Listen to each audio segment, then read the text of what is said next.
Day 11 mirror work masters. అద్దం ముందు కూర్చుని మీ కళ్ళలోకి మీరు చూసుకుంటూ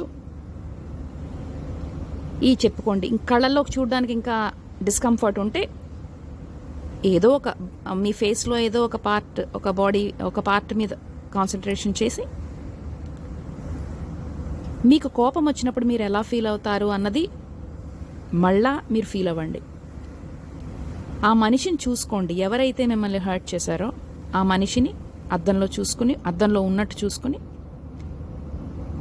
మీకు ఎందుకు కోపం వచ్చింది, మీరు దేనివల్ల మీరు కోపపడుతున్నారు అతని మీద, ఆమె మీద అన్నది మీరు ఎక్స్ప్రెస్ చేయండి.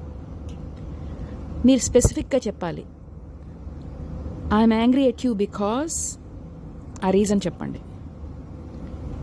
నాకు నీ మీద దీనివల్ల కోపం ఉంది అని ఆ రీజన్ ఏంటో చెప్పండి. అలాగే I'm hurt because you did this are you done this అన్నది చెప్పండి. ఇంకోటి ఏంటంటే I'm so afraid because you fill up చేయండి ఆ గ్యాప్. ఈ ఎక్సర్సైజ్ని చాలాసార్లు చేయండి. అంటే మీ కోపం రిలీజ్ అయింది అన్న వరకు మీరు ఎక్సర్సైజ్ చేయొచ్చు. అలాగే మీకు కోపం అన్నది చాలా విశేషాల మీద ఉండొచ్చు. సో ఒక్కొక్క ఇష్యూతో వర్క్ చేయండి. Thank you masters.